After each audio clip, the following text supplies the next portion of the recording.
मैंने बहुत बार निवेदन किया है, पूरे घर में, तुम्हारे घर में दाइयां बाइयां काम करती हैं, 2 जगह बाई को एंट्री न मिले, दाई को एंट्री न मिले, एक आपकी रसोई और एक आपका मंदिर। ये 2 जगह आप काम नहीं कर सकते तो 100-100 किलो वजन लिए क्यों घूम रही हो? आजकल तो मील की साड़ी भी छोटी पड़ रही है, शरीर इतना बढ़ रहा है, क्या करोगे कुंटलों का वजन लेकर के? इतनी बीमारियां फैल गई हैं, इतनी बीमारियों को पाल लिया है कि पूजा पाठ सदकर्म में बेचारा आदमी जमीन पर बैठता है और माताजी सोफे पर बैठती है। अब बैठना पड़ता है क्योंकि शरीर खराब कर लिया इसलिए। और उस समय बड़ी लज्जा होती है जब घरवाली ऊपर बैठे और घरवाला नीचे बैठे, लाज तो लगती है, लेकिन अब क्या किया जाए। ये क्यों हुआ? ये इसलिए हुआ क्योंकि आपने अपने जीवन से स्नेह नहीं किया। कल की धर्म यात्रा में मैं यही तो बोल रहे थे, सबसे ज्यादा अपनी जिंदगी से प्रेम करो, अपने शरीर से प्रेम करो, इसको संभाल करके रखो। इस शरीर से आपको बहुत काम करना है, यजन करना है, भजन करना है। परमात्मा ने मनुष्य शरीर भगवत प्राप्ति के लिए दिया।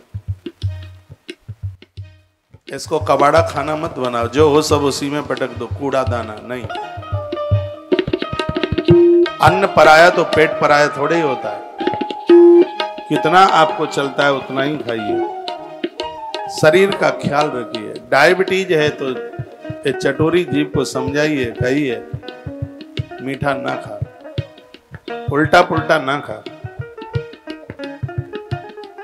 शरीर सब गड़बड़ हो रहे। मंदिर के काम के लिए नौकर लगे, रसोई के काम के लिए नौकर लगे, भाई कैसे काम चलेगा? वो सासू माता को बहुएं आकर के देखें तो वही बात है, बाप नंबरी तो बेटा 10 नंबरी।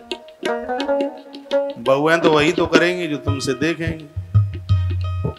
तुम जगना 7 बजे, वो ताल ठोक करके चुनौती देके जगेगी 8 बजे, तो वही करेगी जो वह देख रही है। आपसे बने तो आज ये संकल्प ले लो, तुम्हारी रसोई में जो भोजन है वो दाइयां बाइयां नहीं बनाएंगी। और एक मंदिर में पूजा खुद कीजिए, उसके लिए भी नौकर चाकर मत लगाइए। रसोई घर का सबसे श्रेष्ठ और पवित्र स्थान है। चाहे जिसको रसोई में आप घुस देने देते हो, तुम्हें पता है वो पौआ भर मांस खा करके आई हो, मछलियां खा के आई हो, और तुम लहसुन प्याज तक का परहेज करते हो, तो कैसे काम चलेगा? और होता ही ऐसा है, जिसके हाथ का जैसे आप अन्न खाओगे बुद्धि वैसी ही हो जाएगी। इसलिए जितने भी महापुरुष महात्मा लोग हैं उसी के हाथ का भोजन करते हैं जिसका जनेऊ हुआ। यदि कोई साधु तुम्हारे घर में आके भोजन नहीं करता है तो आप बुरा मत मानिए, उसका अपना नियम है।